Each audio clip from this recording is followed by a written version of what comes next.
good wins on the weekend there. What's been the message with the guys this week?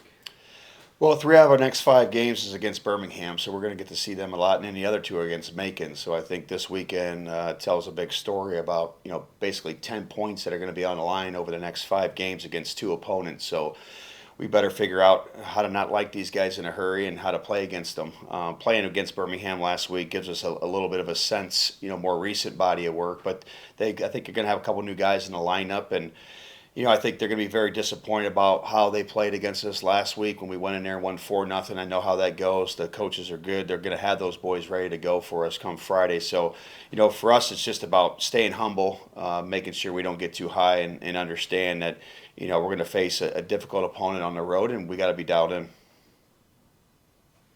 What have you seen from your guys just from the time you started kind of to now? How has the development been for you? I think it's a sense of what we're trying to do schematically, but also the group coming together friendship wise. That's what you want to see is a team that comes together quicker, gel wise, personality wise, off the ice usually helps out on the ice and can really get you through tough times during a game. Can help you through adversity because the guys lean on each other, they trust each other more, and I think that's what I'm starting to see from my perspective is the group's getting tighter, and they're all really happy to be here, and I think that really makes my job easier because everybody's happy to be at the rink. I don't have to worry about guys showing up. Everybody's here early all the time. They're in early for meetings. I mean, I never have to worry about anything with this group in terms of that. So, they've been a pleasure to coach. It's been a fun group to coach. But, in this league, every game is a challenge. And I think, we're going to see that from Birmingham and Macon this weekend. Well, on those road trips, is that the time you really see kind of more of the bonding between the guys happen? For sure. That road trip, we kind of stunk it up a little bit, honestly. We got banged up. We only won one out of the three games. But, I think the team got close together and we played some good hockey. And that game that we won in Roanoke against a very good, defending, championship team, and we had to lead the night before and then unfortunately lost in the third period. We felt like, that we're close to turning kind of this into a team that can be at the top of the table. And we have a lot of confidence in our group. It's still early in the season. I'm not big into standings. For me, it's more about how we're playing game to game and how individuals are raising the bar, So typically the first third of the season, I look for guys as individuals, how they're playing. Are they going to fit into the big picture plan this year? And then obviously we want to try to bank as many points as possible in the meantime. Individually, if you've got a few players you can pinpoint that you've really been impressed with so far, who would those guys be? I don't really want to say that because I've been really impressed with all of them. I think they've all been doing their own things. I think the most important thing is the role that they all have that I need them to play. Everybody's fully bought into that role. So, if you're a smaller dynamic forward, you need to play fast, you need to play shifty, you need to make plays. Our guys are doing that. I think there's some guys that could be shooting the puck more. Those guys I've talked to them individually.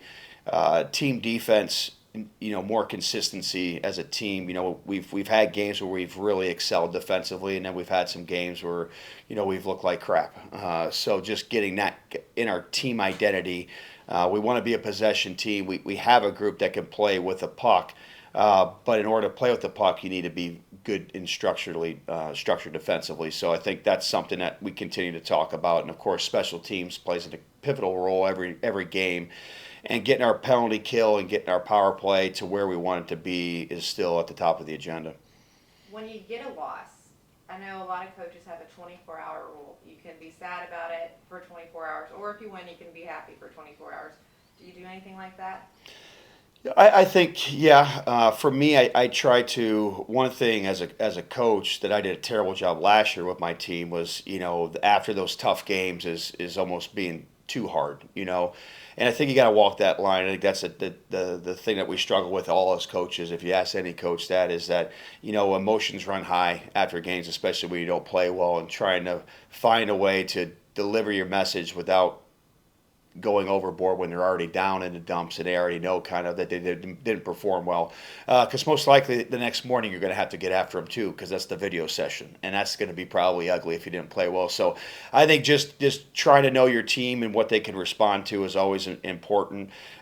Some guys like the tough love. Some guys are old school guys. They want it, and I think as a coach, when you're dealing with new players, it's your job to try to get those one-on-one relationships with guys to where some guys you can challenge in a group setting more, and some guys respond to it, and then some guys don't. And your job as a coach is to try to figure out which guys you can do that to and which guys you can't, and that's where that kind of relationship building comes.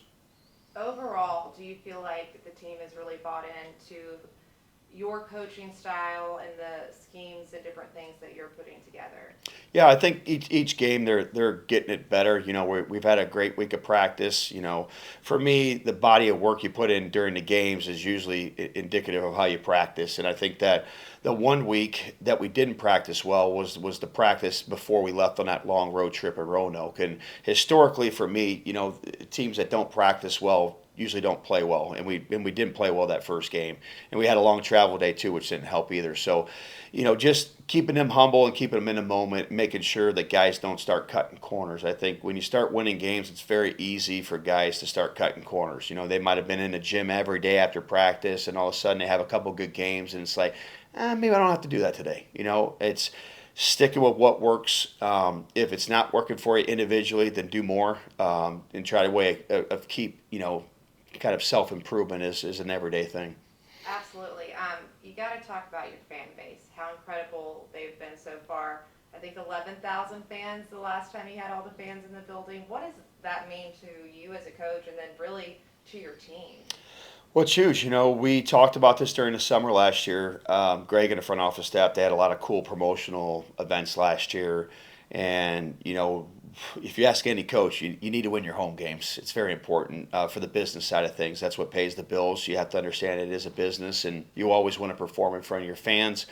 But especially those special nights, the promo nights and stuff like that, a lot of times you can't promise fans you're going to win, but you want to promise them a good, honest effort and a hard performance. And I think that's the thing this year about the team so far is we've talked about that in training camp, about we need to make sure, that on home ice that we're all prepared mentally to give it all. And, we're not guaranteeing victories, but we got to make sure we go out there and put on a full 60 and compete like crazy. And that's been our goal since the start of the season. So the fans help carry that. It definitely helps when you get an early lead. We actually played without the lead the majority of the time, I think, on home ice here. We've been down a couple goals, a couple different home games, and been able to scratch and claw back and get wins. So we've been down in home games, we've been up, and we've found a way of getting ultimately the 2 points. So the road games are what we want to continue to improve on. Last week was a big step in the right direction because our road games have not been great. We've had slow starts, and I thought last week in Birmingham, the guys, we got to figure out how to consistently play on the road to get us in the best spot to get the 2 points. Going back to Birmingham, you have played them a lot. Does that make things difficult for your game plan? Do you have to be more creative when playing the same team over and over? Or?